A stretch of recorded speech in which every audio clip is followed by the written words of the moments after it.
5000 साल पहले इस धरती पर एक ऐसी सभ्यता मौजूद थी जिसने शहरों को बनाना शुरू भी नहीं किया था, और एक सभ्यता अपने शहरों को इंजीनियरिंग की मदद से आकाश छू रही थी। उन्होंने जो शहर बनाए वो आज के स्मार्ट सिटीज से भी बेहतर थे।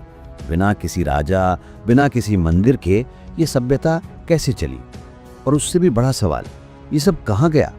ये कहानी सिर्फ इतिहास नहीं है, ये एक 5000 साल पुराना अनसुलझा मर्डर मिस्ट्री है। ये है सिंधु घाटी सभ्यता का वो कोड जिसे आज तक कोई नहीं तोड़ पाया। 1920 का दशक, जब हमने जमीन खोदी तो हमें मिट्टी के नीचे दबे शहर मिले। हड़प्पा, मोहनजोदड़ो, धोलावीरा, ये कोई साधारण गांव नहीं थे। सड़कें एक सटीक ग्रिड पैटर्न में बनी थी, जैसे किसी ने टूटा रखकर बनाई हो। हर घर में अपना बाथरूम और टॉयलेट था। घरों का गंदा पानी ढकी हुई नालियों से होकर शहर के बाहर जाता था। सोचिए, आज से 5000 साल पहले जब दुनिया के ज्यादातर हिस्सों में लोग कच्चे घरों में रहते थे, तब ये लोग पक्की ईंटों का इस्तेमाल करते थे। उनकी ईंटें और वजन का माप इतना सटीक था कि पूरे साम्राज्य में एक रूपता थी। ये एक अनुशासित और संगठित समाज था। लेकिन इन शहरों में कोई महल नहीं मिला, कोई राजा की विशाल मूर्ति नहीं मिली, कोई सोने का खजाना नहीं मिला जैसा कि हमें मिस्र में मिलता है। उन्होंने द ग्रेट बाथ जैसा विशाल ढांचा बनाया। उन्होंने इंजीनियरिंग की मदद से हर घर तक साफ पानी पहुंचाया। अगर ये इतने महान इंजीनियर थे तो इन्होंने अपनी पूरी कहानी एक ऐसी भाषा में क्यों लिखी जिसे आज तक कोई नहीं पढ़ पाया? क्या ये कोड जानबूझकर छिपाया गया था? सिंधु घाटी के लोग अपनी मोहरों पर तस्वीरें और निशान बनाते थे। ये उनकी लिखावट है, उनकी आवाज़ है। 400 से ज़्यादा अलग अलग निशान। लेकिन दुनिया के सबसे बेहतरीन भाषाविद पिछले 100 सालों से इस पर काम कर रहे हैं, और आज भी हम इस प्राचीन लिपि का एक शब्द नहीं पढ़ सकते। क्या ये मोहरें राजाओं के नाम थे, या ये व्यापारियों के हिसाब किताब का रिकॉर्ड था, या ये कोई धार्मिक मंत्र था? हम नहीं जानते। ये एक ऐसा ताला है जिसकी चाबी खो चुकी है।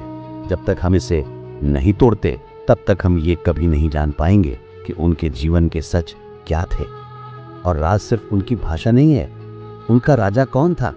वे हजारों सालों तक इतने बड़े साम्राज्य को कैसे चलाते रहे, जहाँ कोई सेना का सबूत नहीं मिला, जहाँ कोई मंदिर नहीं मिला? क्या वे दुनिया के पहले शांति प्रिय, साम्यवादी, इगैलिटेरियन समाज थे, या उनका राजा इतना साधारण था कि हम उसे आज भी खंडरों में पहचान ही नहीं पाए? हमने उनके रहने का तरीका जान लिया, हमने उनके बाथरूम्स और नालियों का सीक्रेट जान लिया, लेकिन हमने उनके राजा और उनकी भाषा का कोड क्यों नहीं तोड़ा? क्या कोई बड़ी साजिश या प्राकृतिक आपदा ने उनकी आवाज हमेशा के लिए दबा दी?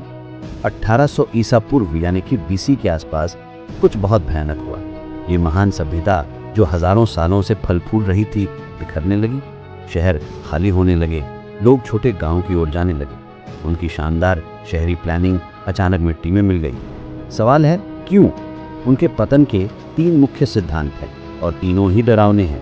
पहला, जलवायु परिवर्तन यानी क्लाइमेट चेंज। सबूत बताते हैं कि उस दौरान मानसून कमजोर हो गया। घग्गर हकरा नदी जो उनके जीवन का आधार थी, सूखने लगी। जब पानी नहीं तो खेती नहीं, और जब खेती नहीं तो शहरों का मरना तय था। दूसरा, बाहरी हमला। कुछ थ्योरीज मानती हैं कि बाहर से आए कबीलों ने इन शहरों पर हमला किया और उन्हें तबाह कर दिया। मोहनजोदड़ो में मिली कुछ लाशों यानी कि स्केलेटन्स की स्थिति बताती है कि उनकी मौत अचानक हुई थी। और तीसरा, आंतरिक पतन यानी कि इंटरनल कोलैप्स। बाढ़, बीमारी या एक ढहती हुई अर्थव्यवस्था ने उन्हें मजबूर किया कि वो इन शानदार शहरों को छोड़कर चले जाएं। सच शायद इन सबका मिला जुला रूप है, लेकिन एक बात तय है, वो चले गए और अपने राज अपने साथ ले गए। सिंधु घाटी सभ्यता मिटी नहीं, वो बस बदल गई। उनके वजन तोलने का तरीका, उनके बर्तन बनाने का अंदाज, शायद उनकी मान्यताएं भी आज भी हमारी संस्कृति में जिंदा हैं। हमने चांद पर कदम रख दिया है, हमने डीएनए का कोड तोड़ दिया है, लेकिन हम आज भी अपने ही पुरखों के लिखे शब्दों को नहीं पढ़ सकते। अंतिम और सबसे बड़ा सवाल, जब तक हम उस कोड को नहीं तोड़ लेते तब तक हम कैसे जान पाएंगे कि हम आज जहां खड़े हैं उस सभ्यता की असली कहानी क्या थी। क्या उनका भविष्य आज के हमारे भविष्य से जुड़ा है